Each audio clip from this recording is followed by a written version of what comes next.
गुरुवार को supreme court के उस फैसले ने तमाम उन आशंकाओं पर विराम लगा दिया जिसमें सुप्रीम कोर्ट ने वीवीपैट की 100% मिलान की याचिका को खारिज कर दिया है। ईवीएम पर कई संदेह खड़े किए गए थे और उन तमाम संदेहों पर भी अब विराम लग गया है। दरअसल एडीआर समेत कुछ लोगों ने याचिका दायर की थी सुप्रीम कोर्ट में कि या तो चुनाव जो है वो उसमें ईवीएम का प्रयोग होता है तो 100% यानी कि 100% जो वीवीपैट की मशीन से पर्ची निकलती है उसका मिलान जो है वो कराया जाए, या फिर वापस वही जो बैलेट पेपर वाला सिस्टम था उस पर जाया जाए।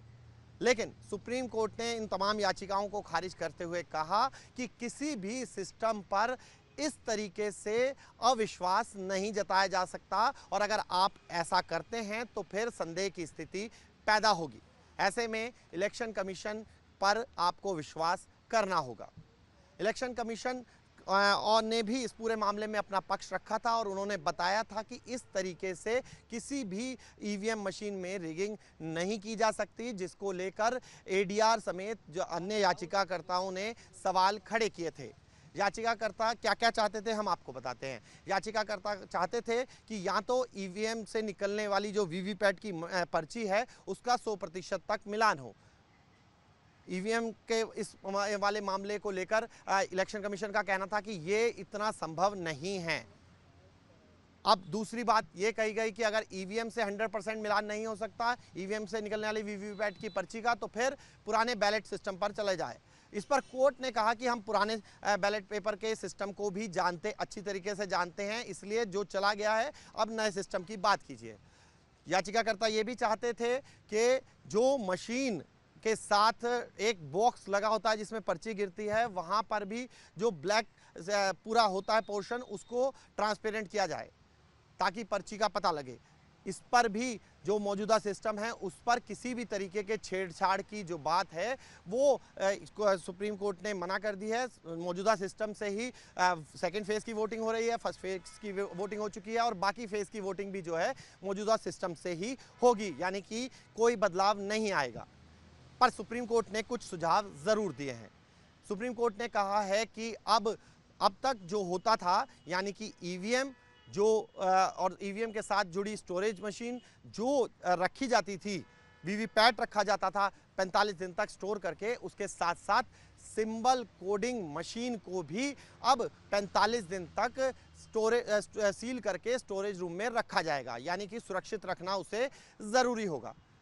7 दिन के भीतर अगर नंबर 2 और नंबर 3 का कोई कैंडिडेट चाहता है कि उसको शक और शुबा होता है तो वो कोर्ट के जरिए और ईसी के जरिए 7 दिन तक इसकी जांच करा सकता है। लेकिन इसकी जांच के लिए अगर कोई भी दिक्कत आती है तो फिर इस जांच के लिए पैसा जो है वो कैंडिडेट को देना होगा जो इस पर सवाल खड़े कर रहा है, यानी कि इंजीनियर्स जो चेक करेंगे या जो भी खर्चा आता है वो कैंडिडेट्स को वहन करना होगा, यानी कि 2 नंबर। और केवल ये ऐसा नहीं कि 30 कैंडिडेट हैं तो 30 के 30 कैंडिडेट को जा सकते हैं और चैलेंज कर सकते हैं, नहीं, सिर्फ दूसरे और तीसरे नंबर का कैंडिडेट जो है इसे चैलेंज किया जा सकता है।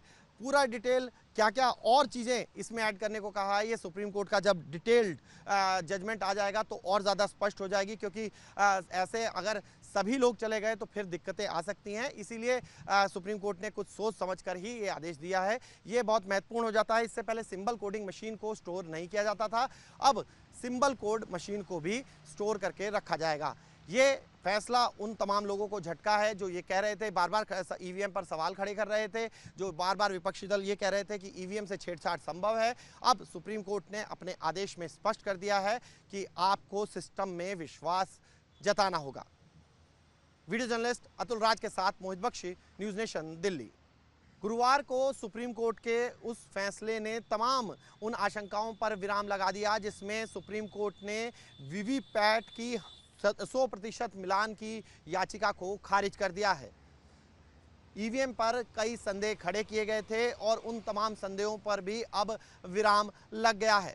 दरअसल एडीआर समेत कुछ लोगों ने याचिका दायर की थी सुप्रीम कोर्ट में कि या तो चुनाव जो है वो उसमें ईवीएम का प्रयोग होता है तो 100% यानी कि 100% जो वीवीपैट की मशीन से पर्ची निकलती है उसका मिलान जो है वो कराया जाए, या फिर वापस वही जो बैलेट पेपर वाला सिस्टम था उस पर जाया जाए।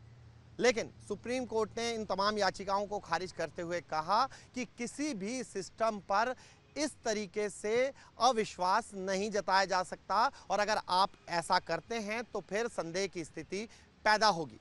ऐसे में इलेक्शन कमीशन पर आपको विश्वास करना होगा। इलेक्शन कमीशन और ने भी इस पूरे मामले में अपना पक्ष रखा था और उन्होंने बताया था कि इस तरीके से किसी भी ईवीएम मशीन में रिगिंग नहीं की जा सकती, जिसको लेकर एडीआर समेत जो अन्य याचिकाकर्ताओं ने सवाल खड़े किए थे। याचिकाकर्ता क्या क्या चाहते थे हम आपको बताते हैं। याचिकाकर्ता चाहते थे कि या तो ईवीएम से निकलने वाली जो वीवीपैट की पर्ची है उसका 100% तक मिलान हो। ईवीएम के इस वाले मामले को लेकर इलेक्शन कमीशन का कहना था कि ये इतना संभव नहीं है। अब दूसरी बात ये कही गई कि अगर ईवीएम से 100% मिलान नहीं हो सकता ईवीएम से निकलने वाली वीवीपैट की पर्ची का, तो फिर पुराने बैलेट सिस्टम पर चले जाए। इस पर कोर्ट ने कहा कि हम पुराने बैलेट पेपर के सिस्टम को भी अच्छी तरीके से जानते हैं, इसलिए जो चला गया है अब नए सिस्टम की बात कीजिए। याचिकाकर्ता ये भी चाहते थे कि जो मशीन के साथ एक बॉक्स लगा होता है जिसमें पर्ची गिरती है, वहां पर भी जो ब्लैक पूरा होता है पोर्शन उसको ट्रांसपेरेंट किया जाए ताकि पर्ची का पता लगे। इस पर भी जो मौजूदा सिस्टम है उस पर किसी भी तरीके के छेड़छाड़ की जो बात है वो सुप्रीम कोर्ट ने मना कर दी है। मौजूदा सिस्टम से ही सेकंड फेज की वोटिंग हो रही है, फर्स्ट फेज की वोटिंग हो चुकी है और बाकी फेज की वोटिंग भी जो है मौजूदा सिस्टम से ही होगी, यानी कि कोई बदलाव नहीं आएगा। पर सुप्रीम कोर्ट ने कुछ सुझाव जरूर दिए हैं।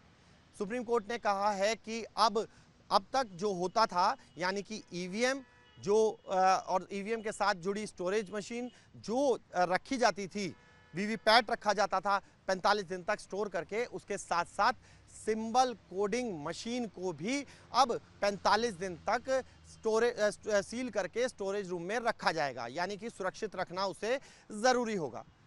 7 दिन के भीतर अगर नंबर 2 और नंबर 3 का कोई कैंडिडेट चाहता है कि उसको शक और शुबा होता है तो वो कोर्ट के जरिए और ईसी के जरिए 7 दिन तक इसकी जांच करा सकता है। लेकिन इसकी जांच के लिए अगर कोई भी दिक्कत आती है तो फिर इस जांच के लिए पैसा जो है वो कैंडिडेट को देना होगा जो इस पर सवाल खड़े कर रहा है, यानी कि इंजीनियर्स जो चेक करेंगे या जो भी खर्चा आता है वो कैंडिडेट्स को वहन करना होगा। यानी कि 2 नंबर, और केवल ये ऐसा नहीं कि 30 कैंडिडेट हैं तो 30 के 30 कैंडिडेट को जा सकते हैं और चैलेंज कर सकते हैं, नहीं, सिर्फ दूसरे और तीसरे नंबर का कैंडिडेट जो है इसे चैलेंज किया जा सकता है।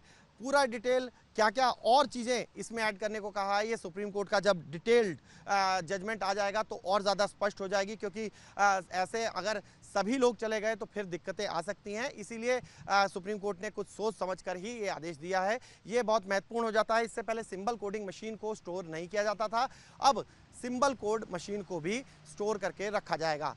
ये फैसला उन तमाम लोगों को झटका है जो ये कह रहे थे, बार बार ईवीएम पर सवाल खड़े कर रहे थे, जो बार बार विपक्षी दल ये कह रहे थे कि ईवीएम से छेड़छाड़ संभव है।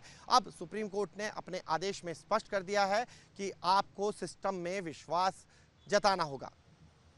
वीडियो जर्नलिस्ट अतुल राज के साथ मोहित बख्शी, न्यूज़ नेशन, दिल्ली।